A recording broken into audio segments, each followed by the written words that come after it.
Okay, one more thing I want to say about stress, okay? Very important. There are two types of stress, what we call cognitive and emotional. Cognitive has a lot more to do with thinking stress, too much thinking. Just so you know that neurologically speaking, when you have too much cognitive stress, a couple of things manifest. Number one, you get cold hands. So for those of you that have cold hands, that's an indication you have too much cognitive stress. Very important. A lot of times, some of you, you can tell a lot by shaking someone's hand. You shake their hand, you know a lot about what's going on. Number one, you feel if it's cold or not. So you know they got too much cognitive stress. One of the key ways to release the stress response is also diaphragmatic breathing.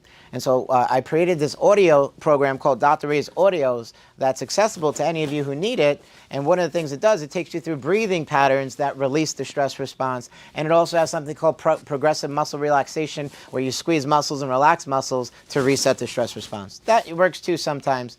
But I'll tell you, the greatest thing is just being in stillness more. Being in nature more.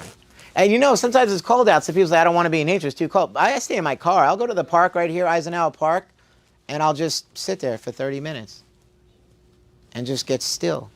That's why there's a stillness on me. There's a spirit on me. The Spirit of God's on me because I take the time to connect.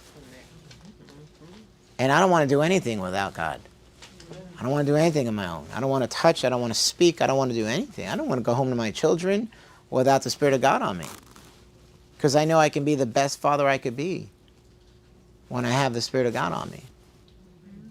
And so I know that it's important to heal from these hurts. And I know that I can't use, like I used to use, food and different things as a means of healing. But I really needed to start understanding healing more. You know why? Because I was just speaking to a patient earlier today. Year after year after year, you live more life.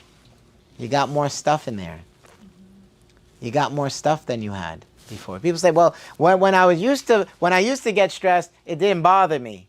And now it bothers me. Well, yeah, because you never processed all that stuff and you got this stuff. You got the stuff from present day, you got the stuff when a kid, you got all the different life you live. So if we're not taking the time to counterbalance and heal our body from the hurts that are happening lifetime, it just builds and builds and builds. You ever wonder why people get sick? They think it's age.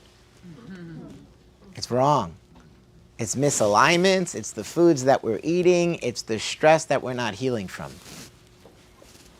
But when we start implementing better strategies in our day, so what are some strategies that you can take away to help you process stress? It could be taking more time to be still daily. Just set your time, When I don't get up out of bed, by the way, I take 3 hours to prepare for my day, sometimes 4.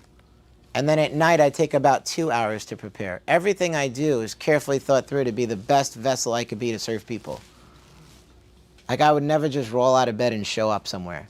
And I get up way before my family does.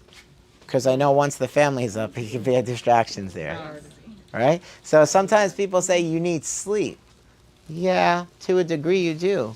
But if you have a whole bunch of unprocessed emotions, you won't sleep well anyway. If you have a bunch of cognitive thoughts in your mind, stressful thoughts, you won't sleep well anyway. And I'd rather be up and be in stillness, be up and be in praise and worship and being filled with the presence of God in my life, or be up and be praying than just be sleeping, which feeds the flesh but not the spirit. It's a very important understanding there.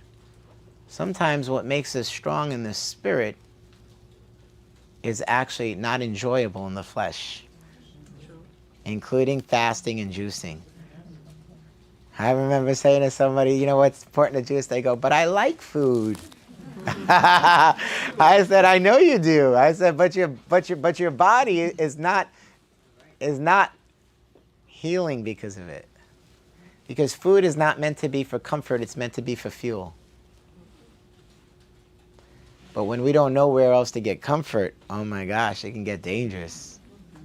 That's why people reach for cigarettes and alcohol. And there's nothing wrong, for me, there's nothing wrong with somebody eating 1 day a week the food they want. It's just a matter of knowing what's happening.